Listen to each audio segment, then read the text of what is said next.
Bienvenue sur ma chaîne Equevich Sport. Sur cette chaîne, vous retrouverez les actualités du football. Pour cela, n'hésitez pas de vous abonner à la chaîne et d'activer la cloche de notification.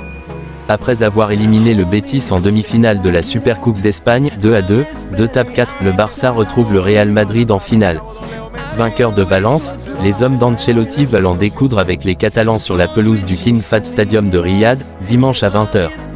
Lors du dernier match, Lewandowski et Ansu Fati ont marqué, alors que Ter Stegen a brillé dans ses cages. Il a repoussé 2 tirs au but au terme d'une rencontre où ses parades ont permis aux Catalans de ne jamais être menés. Les hommes de Xavi tenteront de rompre la mauvaise série face aux Madrilènes, vainqueurs de 6 finales sur 7 face au Blaugrana en Supercoupe d'Espagne. D'autant que lors du dernier Classico, le Real s'était imposé 3-1. Face à Valence, le Real Madrid a concédé le match nul lors du temps réglementaire. Karim Benzema a inscrit un penalty. En Liga, les hommes d'Ancelotti viennent de s'incliner contre Villarreal 2-1 et ont laissé les commandes du championnat aux Catalans. Lucas Vázquez s'est blessé en demi-finale alors que Tchouaméni et David Alaba étaient absents en raison de problèmes musculaires. Le Real Madrid affronte le FC Barcelone en finale de la Supercoupe d'Espagne. Découvrez les compositions probables et les absents des deux côtés. Classico, acte 2. Après la victoire du Real Madrid à Santiago Bernabéu en octobre dernier, les deux clubs se retrouvent avec la ferme intention de remporter un trophée.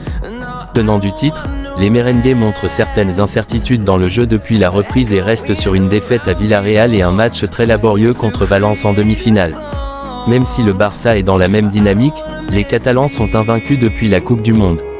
Pour cette rencontre, le Real Madrid ne pourra pas compter sur Tchouaméni, Alaba et Vázquez. De son côté, le Barça devrait pouvoir compter sur un groupe au complet. Le Paris Saint-Germain aurait trouvé un accord pour la prolongation de Lionel Messi. C'est dans les tuyaux depuis de longues semaines, et on se rapproche tout doucement d'une officialisation. Sous contrat jusqu'en juin 2023, Lionel Messi posséderait clause pour prolonger d'une saison supplémentaire. C'est l'envie du club de la capitale, et ce serait aussi celle du champion du monde. Depuis le mondial au Qatar, les dirigeants parisiens négocient pour étendre le bail de l'Argentin en France, et ils auraient trouvé un accord. À en croire les informations de TIC Sport et de son journaliste Gaston Edul, le numéro 30 aurait un accord de principe avec son club pour prolonger jusqu'en 2024. Pour le moment, toutes les informations vont dans ce sens, et on devrait donc se diriger vers une issue positive pour celui qui soufflera sa 36e bougie au mois de juin. Et si Youssoufa Moukoko, jeune attaquant du Borussia Dortmund suivi par les plus grandes écuries européennes, n'avait pas 18 ans.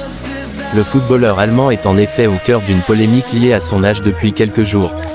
Le média autrichien La Ola a révélé cette semaine l'existence d'un acte de naissance au nom de Youssoufa Moukoko datant de 2000.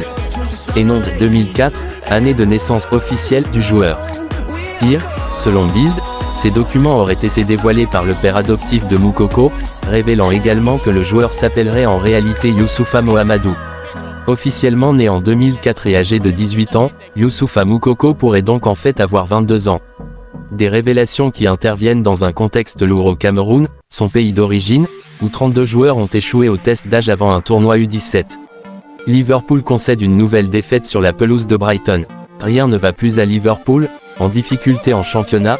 Les Reds espéraient relever la tête à l'occasion de ce déplacement sur la pelouse de Brighton pour le compte de la 20e journée de Premier League, mais c'est raté. Après une première période où ils auront été largement dominés, ils ont réussi à rentrer au vestiaire sur le score de 0-0, mais l'illusion n'a pas duré. En seconde mi-temps, les hommes de Jürgen Klopp ont rapidement pris l'eau.